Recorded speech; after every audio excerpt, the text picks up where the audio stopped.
আজকে আমরা আলোচনা করব তড়িৎ বলরেখা বা লাইন্স অফ ইলেকট্রিক ফোর্স।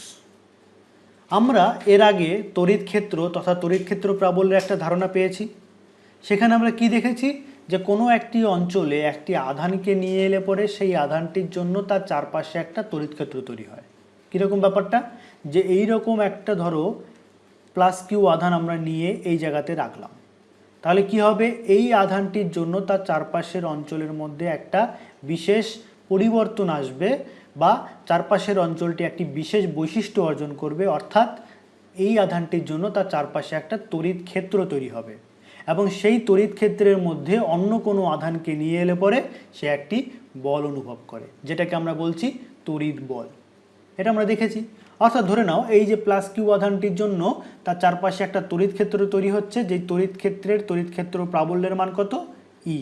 এখানে যদি আমরা একটা স্মল কিউ আধানকে নিয়ে আসি, ধরো প্লাস স্মল কিউ আধানকে নিয়ে এলাম, তার ফলে তার উপরে এফ পরিমাণ তড়িৎ বল ক্রিয়া করছে। তাহলে তড়িৎ ক্ষেত্র প্রাবল্যের ধারণা অনুযায়ী এই তড়িৎ ক্ষেত্র প্রাবল্য ই সেটা কত হয়, এফ ডিভাইডেড বাই কিউ এর সঙ্গে সমান। বা এটাকে যদি আমরা একটু সাজিয়ে লিখি তাহলে আমরা পাচ্ছি F is equals to Q into E. অর্থাৎ অন্যভাবে বললে কিউ পরিমাণ আধানকে ই তড়িৎ ক্ষেত্রের মধ্যে নিয়ে এলে পরে সে এফ পরিমাণ বল অনুভব করে। এই যে তড়িৎ ক্ষেত্র প্রাবল্য, এই তড়িৎ ক্ষেত্র প্রাবল্যের মান কত হয়, এটার যদি আমরা মডুলাস নেই, mod of E is equals to mod of F divided by Q. এবার যেহেতু তড়িৎ ক্ষেত্র প্রাবল্য একটি ভেক্টর রাশি, সুতরাং এর মানের পাশাপাশি তার একটা অভিমুখও থাকবে। সে অভিমুখটা কিভাবে আমরা পাই, যে সেটা ডিপেন্ড করবে যে এই আধানটি যে রয়েছে সেটি কি ধরনের আধান। অর্থাৎ এটা যদি একটি ধনাত্মক আধান হয় তাহলে তার উপরে ক্রিয়াশীল তড়িৎ বল যে দিক বরাবর ক্রিয়া করবে, তড়িৎ ক্ষেত্র প্রাবল্য ওই বিন্দুতে ঠিক সেই দিক বরাবরই ক্রিয়া করবে। কিন্তু যদি এই আধানটি একটি ঋণাত্মক আধান হয় তাহলে তার উপরে তড়িৎ বলের অভিমুখ যে দিক বরাবর হবে, তড়িৎ ক্ষেত্র প্রাবল্যের অভিমুখ ঠিক তার উল্টো দিক বরাবর হবে। এই ধারণা আমরা বিস্তারিতভাবে পেয়েছি তড়িৎ ক্ষেত্র তথা তড়িৎ ক্ষেত্র প্রাবল্যের ধারণা থেকে। এইবার প্রশ্ন হচ্ছে যে এই যে একটি আধান তার চারপাশে একটা তড়িৎ ক্ষেত্র তৈরি হচ্ছে, সেটা তো আমরা বুঝলাম, কিন্তু এই তড়িৎ ক্ষেত্রটা কীরকম দেখতে বা তারা কীরকমভাবে বিস্তৃত সেটা যদি আমরা চোখে দেখতে পেতাম বা ভিজুয়ালাইজ করতে পারতাম তাহলে বেশ ভালো হতো জিনিসটা। এই কাজটাই সর্বপ্রথম করলেন মাইকেল ফ্যারাডে।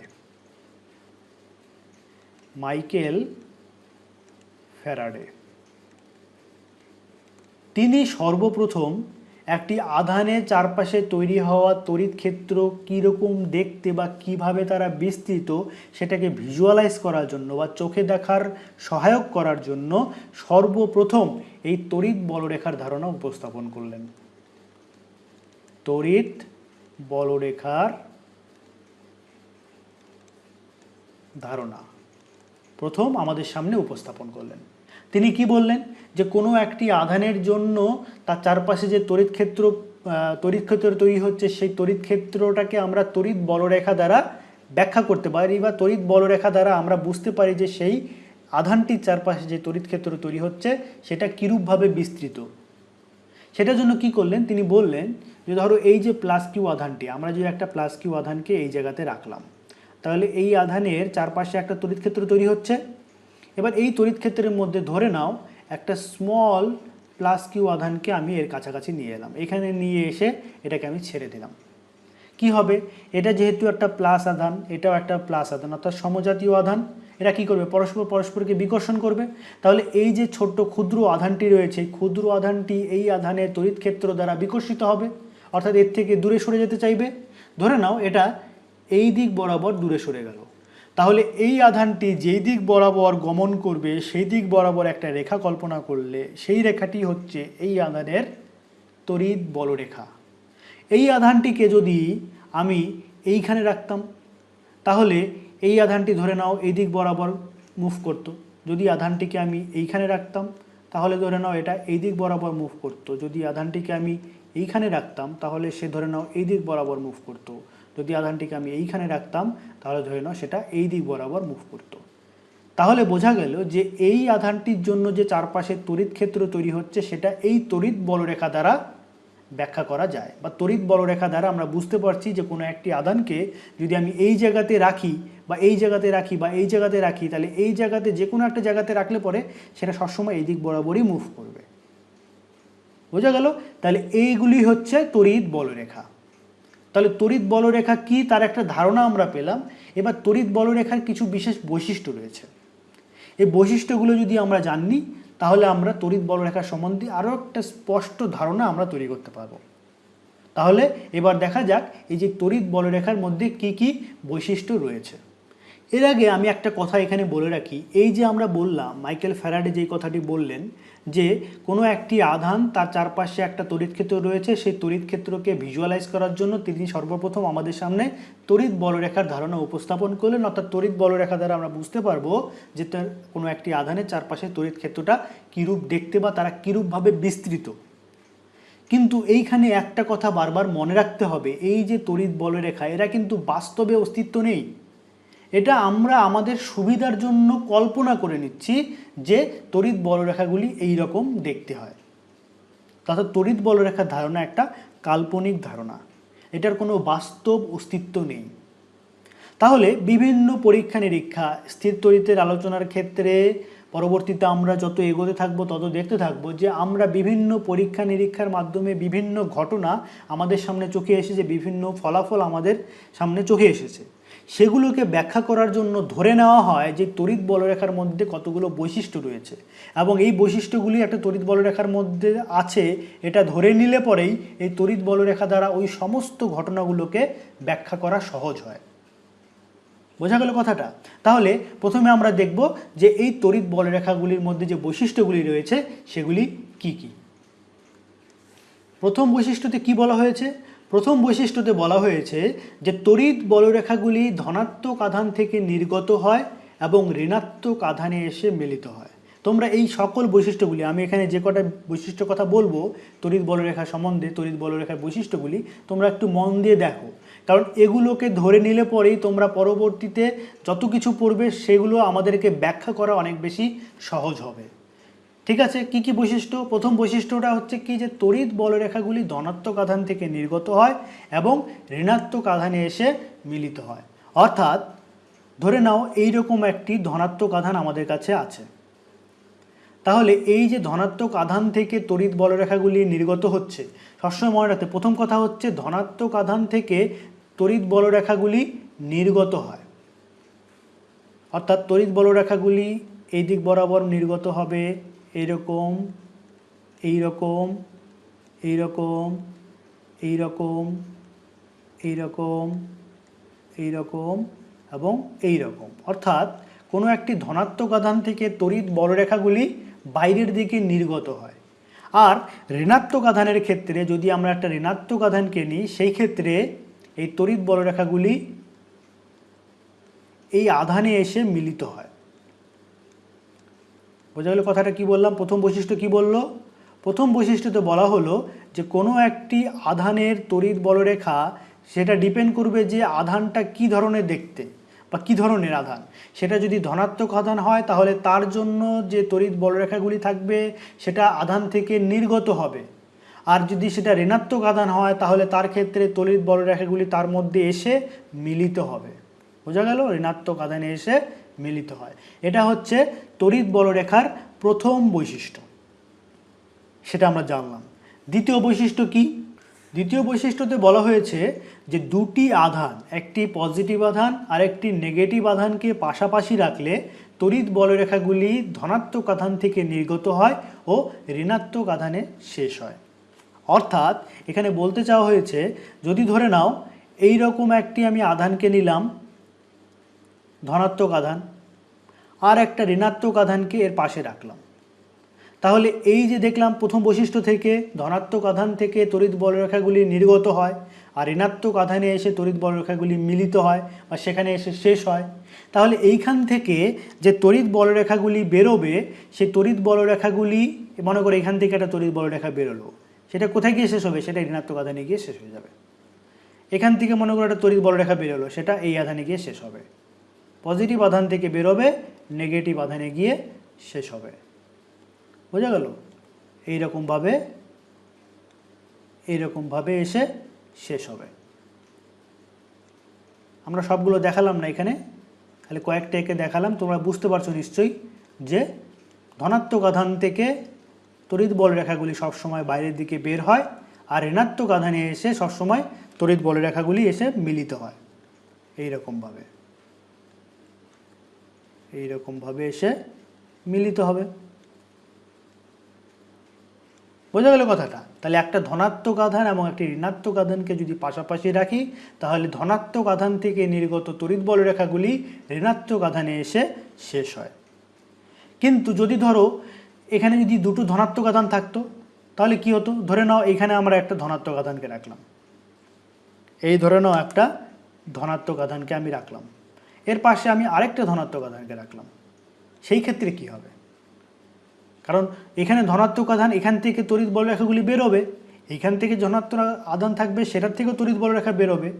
এরা কিন্তু পরস্পরে গিয়ে মিলিত হবে না। কারণ মিলিত কখন হবে? যখন একটা ঋণাত্মক আধান হবে তখনই গিয়ে মিলিত হবে। অর্থাৎ দুটি যদি ধনাত্মক আধান পাশাপাশি থাকে, তাহলে সেক্ষেত্রে কি হবে? এই ধনাত্মক আধান থেকে এদিক বরাবর একটা তড়িৎ বলরেখা বেরোবে, এদিক বরাবর বেরোবে, এদিক বরাবর বেরোবে, এদিক বরাবর বেরোবে, এদিক বরাবর, এইরকমভাবে তড়িৎ বলরেখাগুলি বেরোবে। এই আধানের ক্ষেত্রেও ঠিক তাই, এদিক থেকে বেরোবে, এদিক থেকে বেরোবে, এদিক থেকে বেরোবে, এদিক থেকে বেরোবে, এদিক থেকে বেরোবে, এদিক থেকে বেরোবে, এদিক থেকে বেরোবে। তাহলে এই যে আমি রেখাগুলি টানলাম, আমরা কিভাবে দেখাচ্ছি? যেই প্রথম কথা থেকে বললাম যে এই আধানটির তড়িৎ বলরেখাগুলি যে এইরকমই দেখতে হবে, সেটা আমরা কি করে বুঝলাম? যে এখানে যদি আমি একটা ক্ষুদ্র আধানকে নিয়ে এখানে এনে ছেড়ে দিই, তাহলে এই আধানটা ঠিক এদিক বরাবরই যাবে।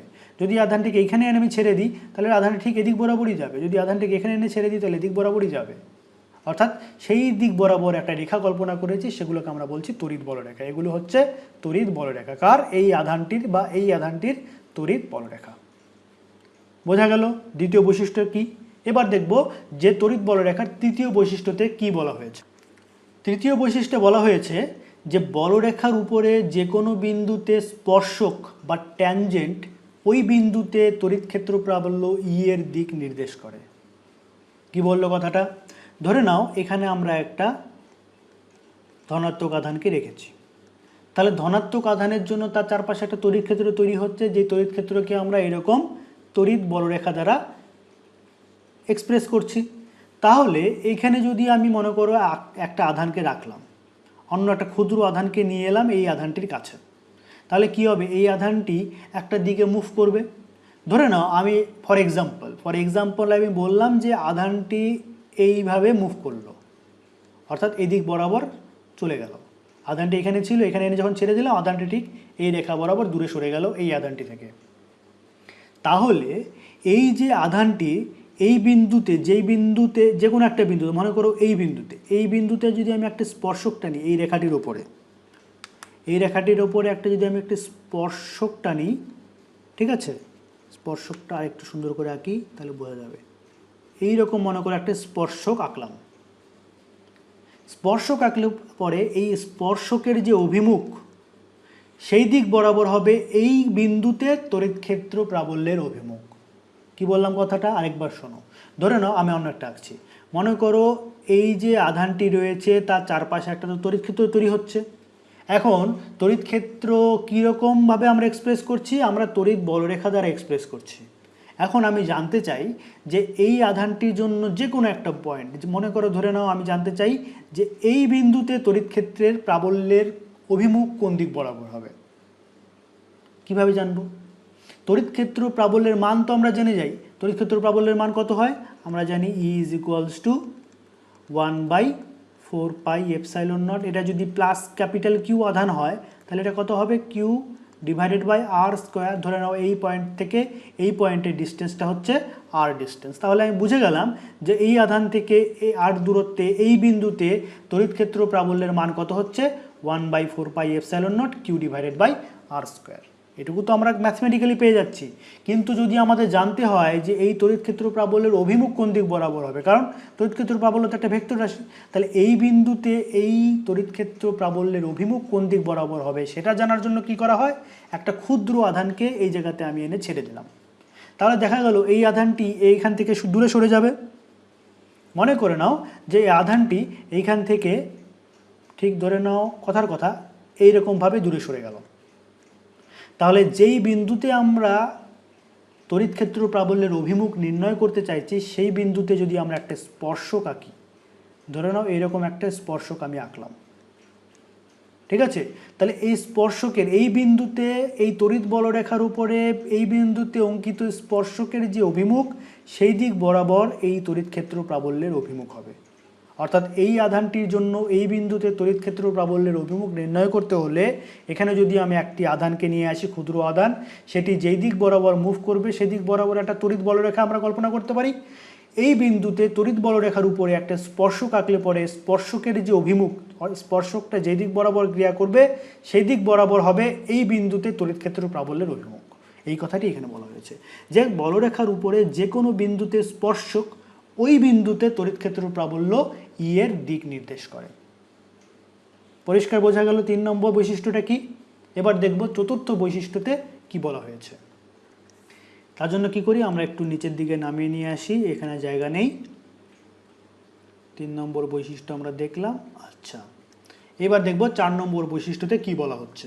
এখানে বলা হচ্ছে যে কোনো আধানের বলরেখা কখনোই পরস্পরকে ছেদ করে না।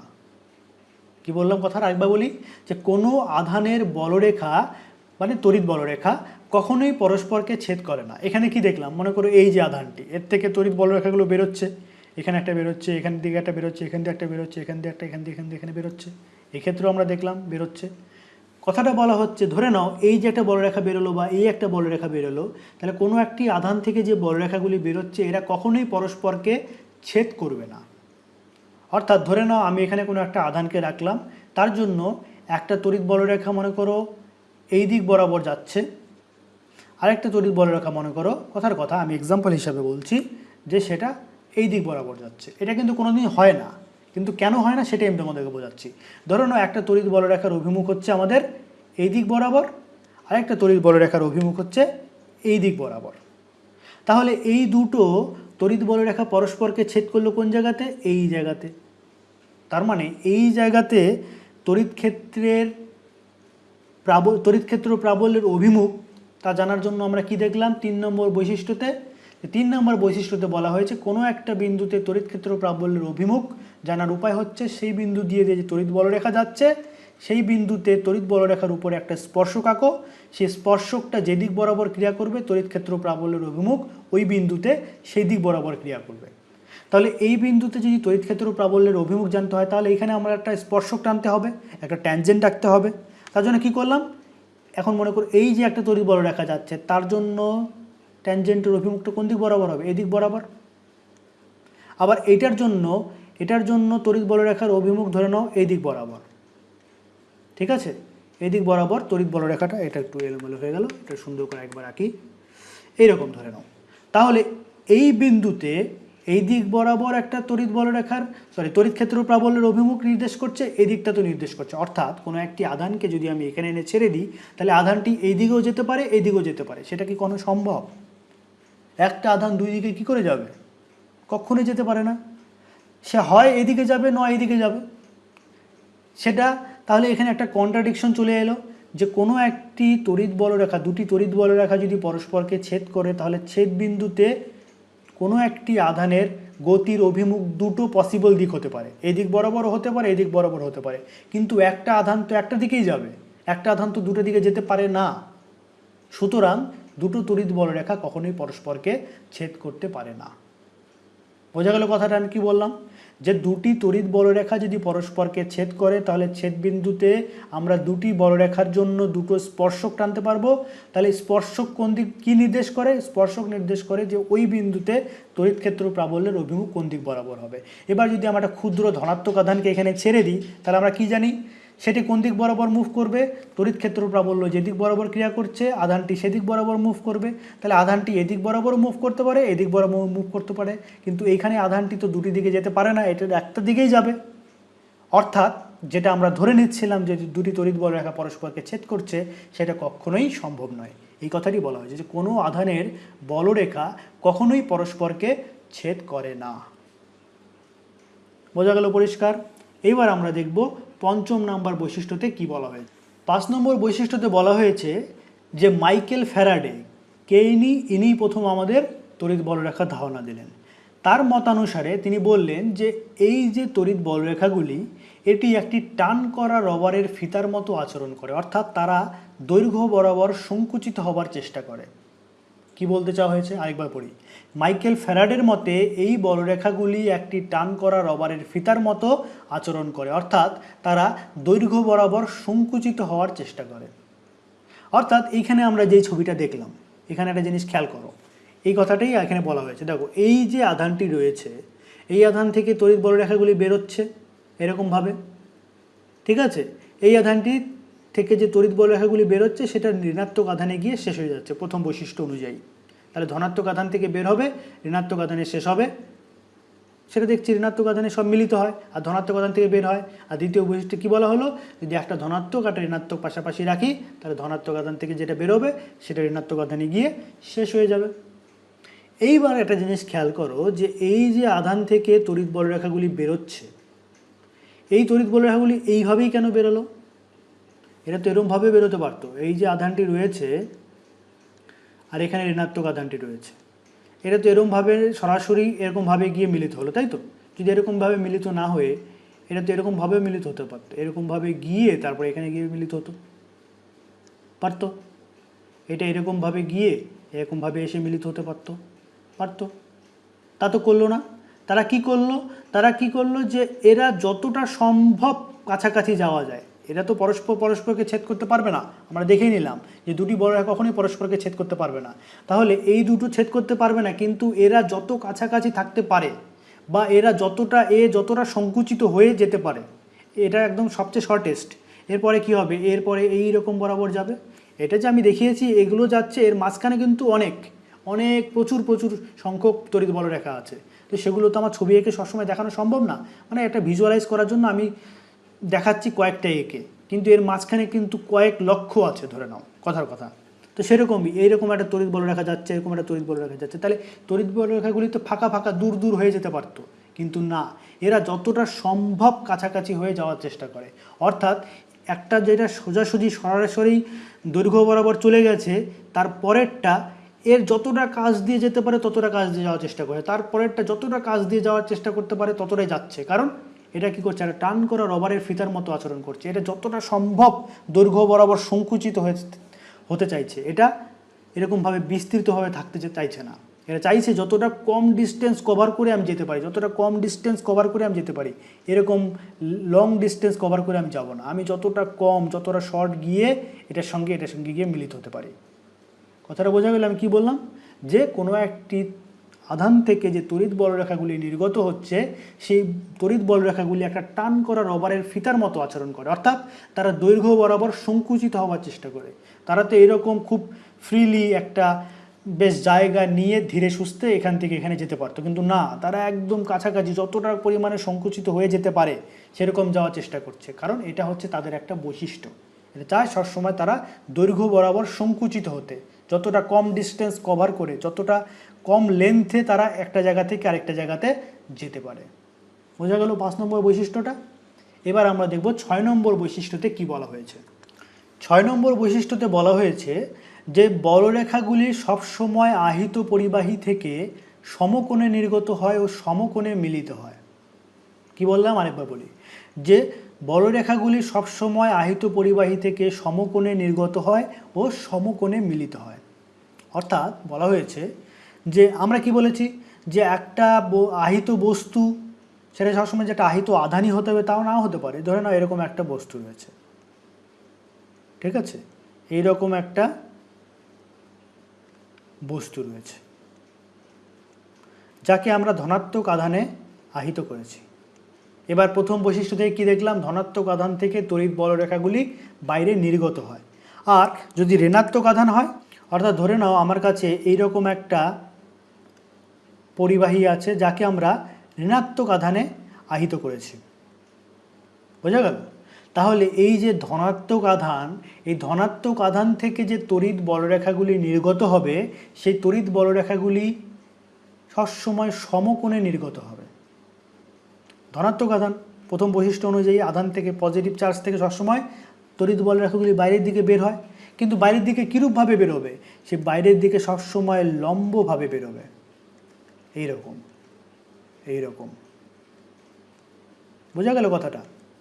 যে একটি আহিত পরিবাহী থেকে সমকোণে নির্গত হয় ও সমকোণে মিলিত হয়, সেটা ডিপেন্ড করবে। যদি এটা ধনাত্মক আধানে আহিত কোনো একটা পরিবাহী হয়, তাহলে ধনাত্মক আধানে আহিত পরিবাহী থেকে, পরিবাহীর তল থেকে একদম সমকোণে সেটা বাইরের দিকে বেরোবে। আর যদি সেটা ঋণাত্মক আধানে আহিত হয়, তাহলে ঋণাত্মক আধানে হলে পরে একদম সমকোণে এসে মিলিত হবে, এইরকম। খুব সহজ কথা যে তড়িৎ বলরেখাগুলি কোনো একটি ধনাত্মক আধানে আহিত বস্তু থেকে সমকোণে নির্গত হয় আর ঋণাত্মক আধানে আহিত বস্তুতে সমকোণে এসে মিলিত হয়। অন্য যে কোনো এরকমভাবে কোনাকুনি এসে মিলিত হতে পারত, কিন্তু না, সেটা হবে না। এটা একটা বৈশিষ্ট্য তড়িৎ বলরেখার, যে ধনাত্মক আধানে আহিত পরিবাহী থেকে সেটা সমকোণে নির্গত হবে আর ঋণাত্মক আধানে আহিত বস্তুতে সেটা সমকোণে এসে মিলিত হবে। বোঝা গেল পরিষ্কার? এবার আমরা দেখব 7 নম্বর বৈশিষ্ট্যতে কি বলা হয়েছে। 7 নম্বর পয়েন্টে বলা হয়েছে যে কখনোই কোনো তড়িৎ পরিবাহীর বলরেখাগুলি শুরু ও শেষ ওই একই পরিবাহীতে হতে পারে না। এই ধর্ম থেকে সিদ্ধান্ত করা যায় যে ফাঁপা পরিবাহীর ভেতরে বলরেখা থাকে না, অর্থাৎ ফাঁপা পরিবাহীর ভেতরে তড়িৎ ক্ষেত্র প্রাবল্য শূন্য।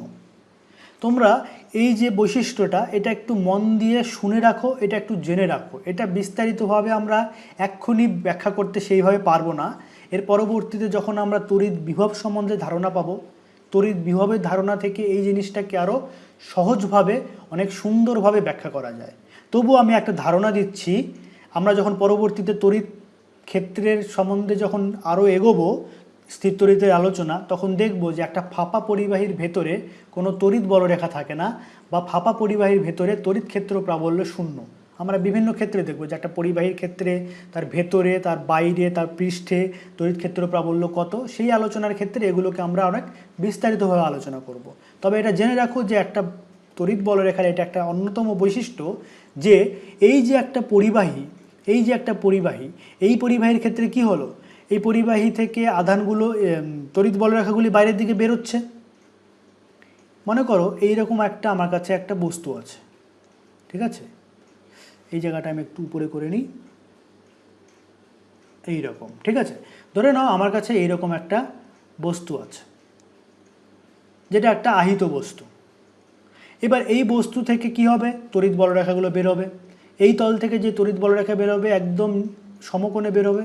যদি এখান থেকে বেরোয় একদম সমকোণে বেরোবে, যদি এখান থেকে বেরোয় একদম সমকোণে বাইরের দিকে বেরোবে, যেটা আমরা এই আগে বৈশিষ্ট্য থেকে পেলাম যে কোনো একটা পরিবাহীর তল থেকে একদম সমকোণে তড়িৎ বলরেখাগুলি নির্গত হবে।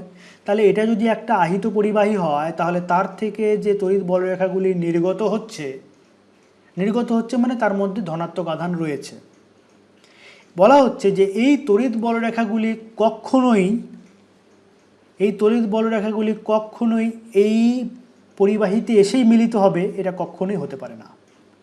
এটা যে এসে আবার এইটার মধ্যেই মিলিত হবে, এটা কখনোই হতে পারে না।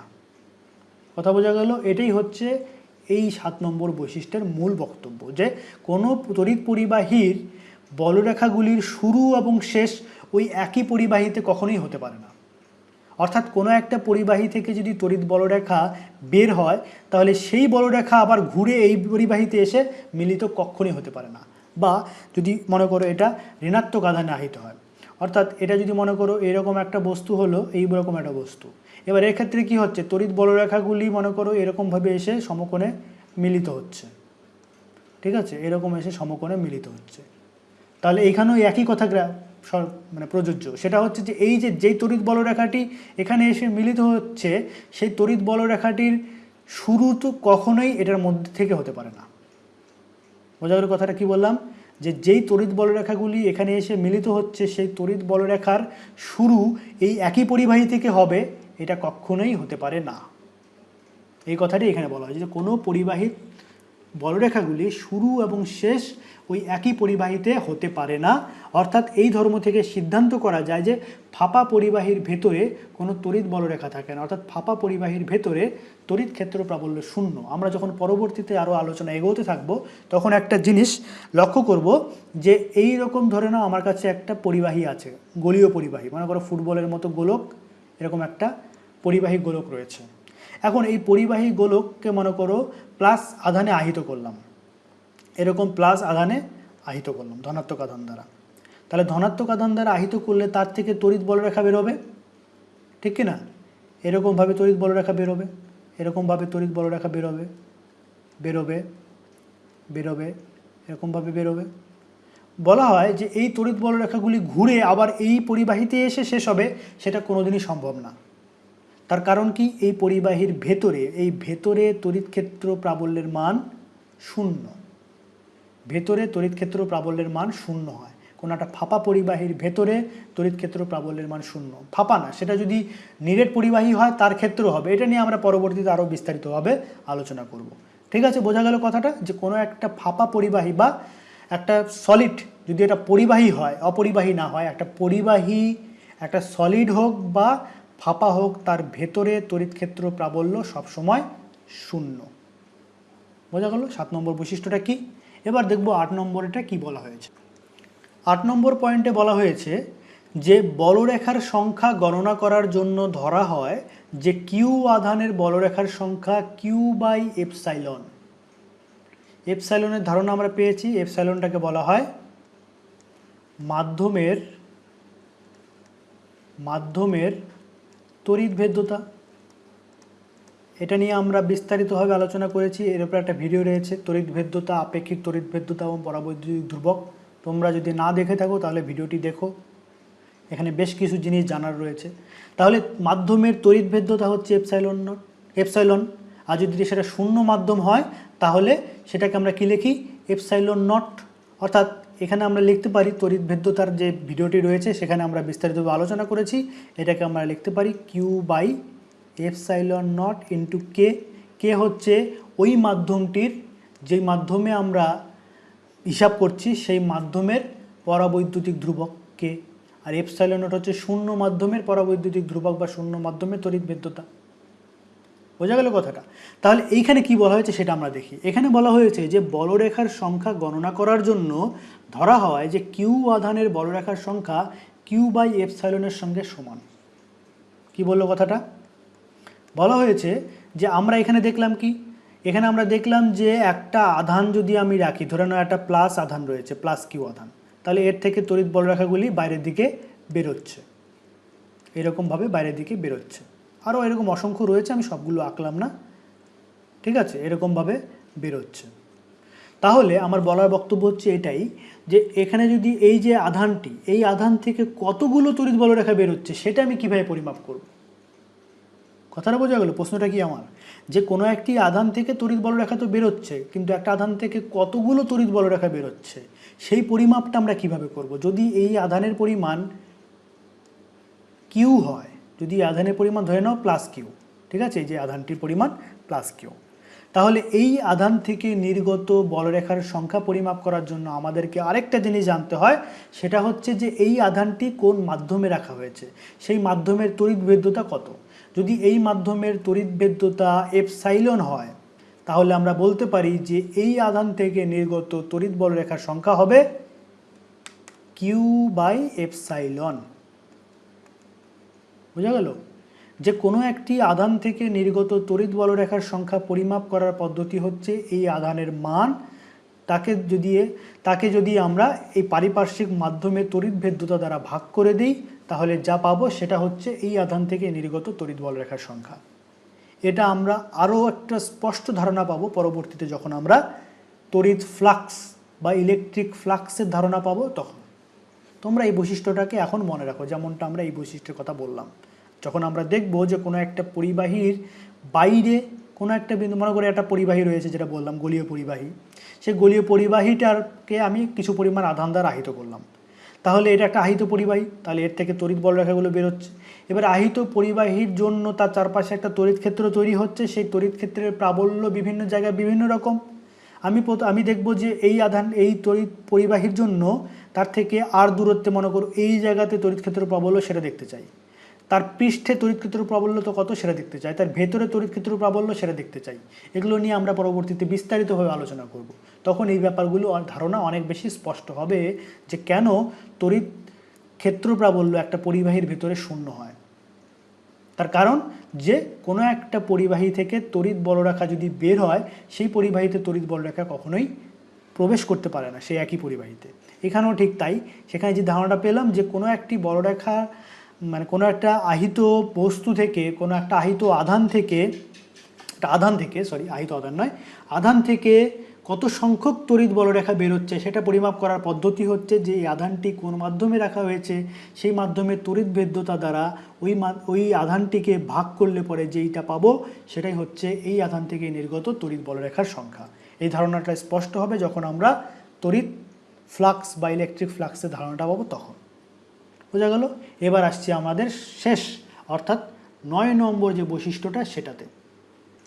তাহলে আজকের আলোচনার একদম শেষ 9 নম্বর যে বৈশিষ্ট্য তড়িৎ বলরেখার বৈশিষ্ট্য, সেখানে কি বলা হয়েছে সেটা আমরা দেখি। যে বলা হয়েছে কোনো একটি তড়িৎ ক্ষেত্রের একক ক্ষেত্রফলের মধ্য দিয়ে যত সংখ্যক বলরেখা গমন করে সেটা ইনওয়ার্ডও হতে পারে আউটওয়ার্ড হতে পারে, সেটা ডিপেন্ড করবে যে কী ধরনের আধানের জন্য আমরা তড়িৎ বলরেখাগুলি দেখছি। যদি সেটা ঋণাত্মক আধান হয় তাহলে সেটা ইনওয়ার্ড, সেটা ভেতর দিকে ঢুকবে, আর যদি ধনাত্মক আধান হয় তাহলে সেটা হবে আউটওয়ার্ড, সেটা বাইরের দিকে বেরোবে। তাহলে বলা হয়েছে যে কোনো তড়িৎ ক্ষেত্রের একক ক্ষেত্রফলের মধ্য দিয়ে যত সংখ্যক বলরেখা গমন করে অর্থাৎ বলরেখার ঘনত্ব ওই স্থানে তড়িৎ ক্ষেত্র প্রাবল্যের সঙ্গে সমানুপাতিক। একটু মন দিয়ে শোনো এখানে কি বলা হচ্ছে। আমরা একটু পেজটাকে উপরে করে নিই। ঠিক আছে, কি বলা হচ্ছে? ধরে নাও এইরকম একটি আধান রয়েছে আমার কাছে, ঠিক আছে, ধনাত্মক আধান রয়েছে। তাহলে ধনাত্মক আধান থেকে কী হয়, তড়িৎ বলরেখাগুলি বাইরের দিকে বেরোতে থাকে। তাহলে এই দিক বরাবর একটা তড়িৎ বলরেখা বেরোবে, এই দিক বরাবর বেরোবে, এই দিক বরাবর বেরোবে, এই দিক বরাবর বেরোবে, এরকম আরও বেশ কয়েকটা আঁকি, এরকম এইরকম এইরকম আর এইরকম। ঠিক আছে, এই কটা আঁকি, এর থেকে বেশি আঁকলে পরে তখন নোংরা দেখাবে তখন জায়গাটাকে। তাহলে কি বলতে চাইছি যে এই রকম যদি মনে করো একটা আধান রাখা আছে, আধান থেকে তড়িৎ বলরেখাগুলি বাইরের দিকে বেরোচ্ছে। এবার মনে করো এই আধানের মধ্যে চারপাশের অঞ্চলটার মধ্যে একটা তড়িৎ ক্ষেত্র তৈরি হচ্ছে, যেটাকে আমরা তড়িৎ বলরেখা দ্বারা আমরা ব্যাখ্যা করছি।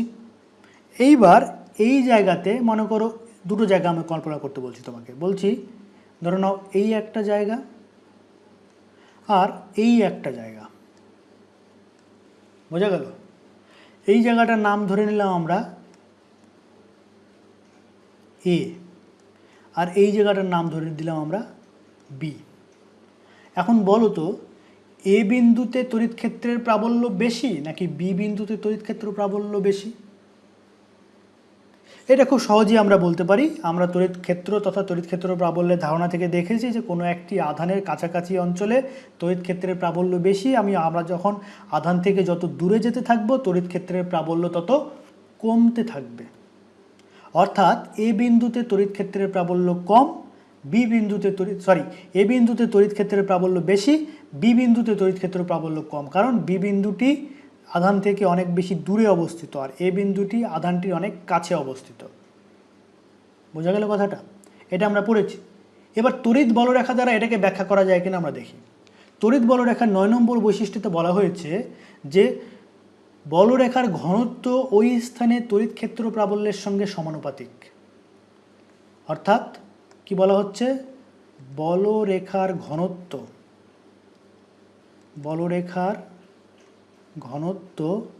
is proportional to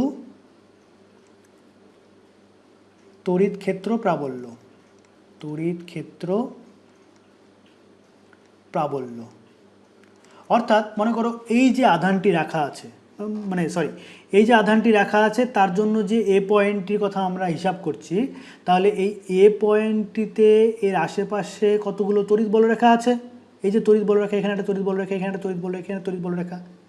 দেখো এখান থেকে একটা জিনিস পরিষ্কার বোঝা যাচ্ছে না, যে এই অবস্থানের কাছাকাছি অঞ্চলে যত সংখ্যক তড়িৎ বলরেখাগুলি রয়েছে, এই তড়িৎ বলরেখাগুলি যত কাছাকাছি রয়েছে, বি পয়েন্টের কাছাকাছি অঞ্চলে যে তড়িৎ বলরেখাগুলি রয়েছে সেগুলো তুলনামূলকভাবে অনেক দূরে রয়েছে। অর্থাৎ এই জায়গাতে মনে করো আমি এইটুকু জায়গা কল্পনা করছি, এইরকম একটা এরিয়া। তাহলে এই এরিয়ার মধ্যে কতগুলো বলরেখা আছে? দুটো, আমাদের এই ছবি অনুযায়ী। এখানে আরও অনেক সংখ্যক আছে, কিন্তু এই জায়গাতে যদি আমি কল্পনা করি, এই জায়গাতে কিন্তু একটা রয়েছে। অর্থাৎ এখান দিয়ে যদি আমরা আরও বেশি কল্পনা করি, এখান দিয়ে আরেকটা আরও মনে করো 2-4টে কল্পনা করলাম, এখান দিয়ে মনে করো আরও 2-4টে রেখা গেছে, তাহলে এই ক্ষেত্রটার মধ্য দিয়ে যত সংখ্যক তড়িৎ বলরেখা গমন করবে, এই ক্ষেত্রটার মধ্য দিয়ে তার থেকে বেশি সংখ্যক তড়িৎ বলরেখা গমন করবে। অর্থাৎ বলা যায় যে এই অঞ্চলটায় তড়িৎ বলরেখার সংখ্যা বেশি, আর এই অঞ্চলটাতে তড়িৎ বলরেখার সংখ্যা কম। তাহলে তড়িৎ বলরেখার সংখ্যা যেখানে কম, অর্থাৎ তড়িৎ বলরেখার ঘনত্ব যেখানে কম, সেখানে তড়িৎ ক্ষেত্রের প্রাবল্য কম। আর যেখানে তড়িৎ বলরেখার সংখ্যা বেশি, অর্থাৎ তড়িৎ বলরেখার ঘনত্ব বেশি, সেখানে তড়িৎ ক্ষেত্রের প্রাবল্যও বেশি। এই কথাটি এখানে বলা হয়েছে যে তড়িৎ বলরেখার ঘনত্ব যত বেশি হবে, তড়িৎ ক্ষেত্রের প্রাবল্য তত বেশি হবে। ভাইস ভার্সা, যদি তড়িৎ বলরেখার ঘনত্ব কম হয় বা সংখ্যা কম হয়, তাহলে সেই অঞ্চলে তড়িৎ ক্ষেত্রের প্রাবল্য কম হবে।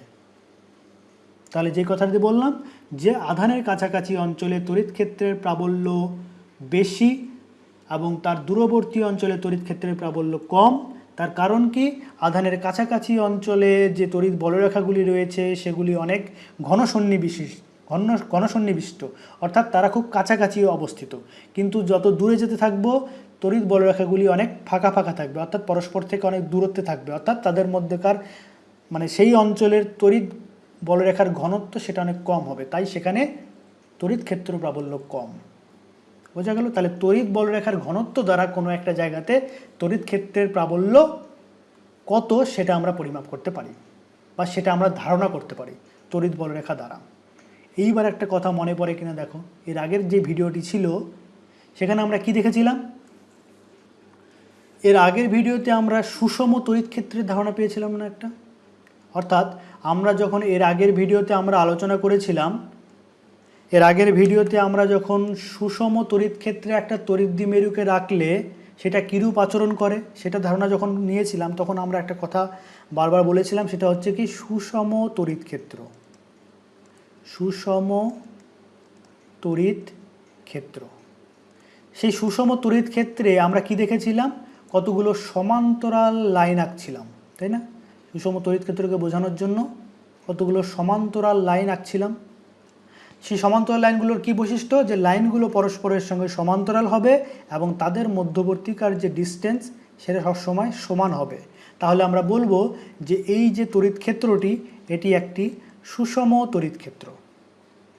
এবার দেখো তো, এই যে 9 নম্বর বৈশিষ্ট্যের আলোচনাটা করলাম, সেখান থেকে এই জিনিসটাকে ব্যাখ্যা করা যাচ্ছে কিনা? সুষম তড়িৎ ক্ষেত্র, এইখানে তড়িৎ ক্ষেত্রের প্রাবল্য বেশি, এখানে কম। তার কারণ কি? এখানে তড়িৎ বলরেখার সংখ্যা অনেক বেশি, এখানে তড়িৎ বলরেখার ঘনত্ব বেশি, তাই এখানে তড়িৎ ক্ষেত্রের প্রাবল্যও বেশি। আর এই অঞ্চলে বি বিন্দুর কাছাকাছি অঞ্চলে তড়িৎ বলরেখার সংখ্যা কম, তাদের ঘনত্ব কম, তাই এখানে তড়িৎ ক্ষেত্র প্রাবল্য কম। এবার বলো তো, এই অঞ্চলটাতে তড়িৎ ক্ষেত্রের প্রাবল্য বেশি নাকি এই অঞ্চলটাতে তড়িৎ ক্ষেত্রের প্রাবল্য বেশি? দেখে আমাদের কি মনে হচ্ছে? এই ধারণা অনুযায়ী এই অঞ্চলটার মধ্য দিয়ে যত সংখ্যক তড়িৎ বলরেখা গমন করছে, এই অঞ্চলটার মধ্য দিয়ে ঠিক তত সংখ্যক তড়িৎ বলরেখা গমন করছে। কিন্তু এটা যদি আমরা এইভাবে না এঁকে এইভাবে আঁকতাম, ধরে নাও তড়িৎ বলরেখাগুলি এরকমভাবে বিস্তৃত, এই দিক বরাবর একটা যাচ্ছে, এই দিক বরাবর একটা যাচ্ছে, আর এই দিক বরাবর একটা যাচ্ছে। পরিষ্কার? তাহলে এইখানে যদি আমরা দেখি, এই একটা তড়িৎ ক্ষেত্র কল্পনা করলাম আর এই একটা ক্ষেত্র কল্পনা করলাম, ঠিক আছে? তাহলে এই ক্ষেত্রের মধ্য দিয়ে কটা সংখ্যক তড়িৎ বলরেখা গমন করছে? 3টে। আর এই ক্ষেত্রের মধ্য দিয়ে কটা তড়িৎ বলরেখা গমন করছে? 2টো। তাহলে বলো তো, এই ক্ষেত্রে তড়িৎ ক্ষেত্র প্রাবল্য বেশি নাকি এই ক্ষেত্রে তড়িৎ ক্ষেত্র প্রাবল্য বেশি? অবভিয়াসলি এই ক্ষেত্রে আমাদের তড়িৎ ক্ষেত্র প্রাবল্য বেশি, এই ক্ষেত্রে আমাদের কম। কারণ এই অঞ্চলের মধ্য দিয়ে যত সংখ্যক তড়িৎ বলরেখা গমন করেছে, এই অঞ্চলের মধ্য দিয়ে তার চেয়ে কম সংখ্যক তড়িৎ বলরেখা গমন করেছে। তাহলে তড়িৎ বলরেখার সংখ্যা তথা তড়িৎ বলরেখার ঘনত্ব দ্বারা কোনো একটি অঞ্চলে তড়িৎ ক্ষেত্র প্রাবল্য কত সেটা আমরা হিসাব করতে পারছি। আর এই ক্ষেত্রে আমরা কি দেখলাম? এই ক্ষেত্রে দেখলাম যে তড়িৎ বলরেখাগুলি যদি পরস্পরের সঙ্গে সমান্তরাল হয় এবং তাদের মধ্যবর্তীকার ডিস্টেন্স যদি সেম হয়, তাহলে দেখলাম যে এই সমান ক্ষেত্রের মধ্য দিয়ে সমসংখ্যক তড়িৎ বলরেখা অতিক্রম করছে। অর্থাৎ এই অঞ্চলে যে তড়িৎ ক্ষেত্র প্রাবল্য আর এই অঞ্চলে যে তড়িৎ ক্ষেত্র প্রাবল্য সেটা সমান। বুঝতে পারলে কথাটা? তাহলে আমরা যখন সুষম তড়িৎ ক্ষেত্রের কথা বলেছিলাম যে সুষম তড়িৎ ক্ষেত্রে একটি তড়িৎ দ্বিমেরুকে রাখলে কীরূপ আচরণ করে, সেই আলোচনার ক্ষেত্রে সুষম তড়িৎ ক্ষেত্রকে বোঝানোর জন্য আমরা এরকম কতগুলো সমান্তরাল লাইন এঁকেছিলাম। কেন? এই যেখান থেকে আমরা ব্যাখ্যাটা পেলাম যে সমান্তরাল লাইন আঁকলে পরে কি হবে, প্রতিটা জায়গাতে আমি যদি এই জায়গাতে কল্পনা করতাম, এই জায়গাতেও কিন্তু তড়িৎ ক্ষেত্র প্রাবল্য যা হবে, এই জায়গাতেও তড়িৎ ক্ষেত্র প্রাবল্য তাই হবে, এই জায়গাতেও তড়িৎ ক্ষেত্র প্রাবল্য তাই হবে। অর্থাৎ এই জায়গাটার সম্পূর্ণ জায়গাটাতে তড়িৎ ক্ষেত্রের প্রাবল্য সমান। এবং তুমি শুধু মানটা সমান নয়, দিকটাও কিন্তু সমান। তুমি যদি এই জায়গাটা হিসাব করো, এখন আমরা কি জানি যে কোনো একটা বিন্দুতে তড়িৎ ক্ষেত্র প্রাবল্যের অভিমুখ কিভাবে আমরা পাই, সেই বিন্দুতে যদি আমরা একটা বলরেখা অঙ্কন করি, ট্যানজেন্ট অঙ্কন করি বা স্পর্শক আঁকি, স্পর্শকটা কোন দিক বরাবর হবে? এদিক বরাবরই হবে। তাহলে স্পর্শকটা কোন দিক বরাবর করছে? এদিক বরাবর ক্রিয়া করছে। যদি আমরা এইখানে জানতে চাই, তাহলে এই ক্ষেত্রেও ট্যানজেন্ট আঁকলে পরে সেটা কোন দিক বরাবর ক্রিয়া করবে? এদিক বরাবর। এই ক্ষেত্রেও ঠিক এদিক বরাবর। অর্থাৎ সব ক্ষেত্রে এই অঞ্চলটার মধ্যে সব ক্ষেত্রে এর মানও সমান, তাদের অভিমুখও একই দিক, বাঁ দিক থেকে ডান দিক বরাবর। বোঝা গেল? তার মানে এই যে কোনো জায়গাতে, এই অঞ্চলের যে কোনো জায়গাতেই তড়িৎ ক্ষেত্রের প্রাবল্যের মান সমান এবং তাদের অভিমুখও সমান। সুতরাং এটাকে আমরা একটা সুষম তড়িৎ ক্ষেত্র বলতে পারি। সুষম তড়িৎ ক্ষেত্র বোঝানোর জন্য এরকম কতগুলো সমান্তরাল লাইন আঁকা হয় এবং যাদের মধ্যবর্তীকার ডিস্টেন্স সেটা সবসময় সমান হয়। তাহলে এখানে আমরা মোট 9টা বৈশিষ্ট্য দেখলাম তড়িৎ বলরেখার। এই 9টা বৈশিষ্ট্যকে খুব ভালোভাবে মনে রাখবে। এর পরবর্তীতে স্থির তড়িতের আলোচনা যত এগোতে থাকবে তত আমাদের এই বিষয়গুলো সবগুলো দেখবে তার অ্যাপ্লিকেশন রয়েছে এবং এগুলোকে আমাদেরকে সত্য ধরে নিতে হবে। পরিষ্কার বোঝা গেল? তাহলে সবশেষে আমি যেই কথাটি দিয়ে শেষ করব, যেই কথাটি দিয়ে আমরা শুরু করেছি যে তড়িৎ বলরেখা, যেটা মাইকেল ফ্যারাডে আমাদেরকে প্রথম আমাদের সামনে তড়িৎ বলরেখা ধারণা উপস্থাপন করেছিলেন, তিনি যে তড়িৎ বলরেখার কথা বলেছেন সেটা একটা কাল্পনিক বিষয়। বাস্তবে কিন্তু এইরকম তড়িৎ বলরেখা আমরা দেখতে পাই না। আমরা আমাদের বোঝার সুবিধার জন্য কোনো একটা আধান তার চারপাশে তড়িৎ ক্ষেত্র কেমন সেটা বোঝানোর জন্য আমরা যেমন এই ক্ষেত্রে এইভাবে আঁকছি, তাহলে এটা একে বোঝাচ্ছি যে সব জায়গাতে তড়িৎ বলরেখার ঘনত্ব সমান নয়, অর্থাৎ সব জায়গাতে তড়িৎ ক্ষেত্রের প্রাবল্য সমান নয়। কিন্তু যখন আমরা এরকমভাবে আঁকছি তখন দেখতে পাচ্ছি যে সব জায়গায় তড়িৎ বলরেখার সংখ্যা সমান, তড়িৎ বলরেখার ঘনত্ব সমান, তার মানে সব জায়গাতে তড়িৎ ক্ষেত্র প্রাবল্য সমান। তাহলে এইরকম ছবি আঁকলেই আমরা এরকম কতগুলো লাইন দ্বারাই বোঝাতে পারছি যে কোন জায়গাটা সুষম তড়িৎ ক্ষেত্র, কোন জায়গাটা অসম তড়িৎ ক্ষেত্র। বোঝা গেল? তাহলে এইভাবে দেখবো আরও পরবর্তীতে যে এই বলরেখাগুলো আমরা বিভিন্নভাবে বলরেখার বৈশিষ্ট্যগুলো ব্যবহার করে অনেক জিনিসকে আমরা খুব সহজেই ব্যাখ্যা করতে পারছি। তাহলে তড়িৎ বলরেখার ধারণা একটা কাল্পনিক ধারণা, বাস্তবে এর কোনো অস্তিত্ব নেই। আমরা আমাদের সুবিধার্থে তড়িৎ বলরেখার ধারণার উপস্থাপন করেছি। পরিষ্কার? কিন্তু এই জিনিসগুলো কখনোই অসত্য নয়, এগুলোকে সবসময় আমাদেরকে সত্য ধরে নিতে হবে। কারণ এগুলোকে সত্য ধরে নিলে পরে তবেই আমাদের স্থির তড়িতের আলোচনার বিভিন্ন ব্যাখ্যা সহজে, খুব সহজভাবেই আমরা করতে পারি। বোঝা গেল? তাহলে আজকের ভিডিও আমরা এখানেই শেষ করছি।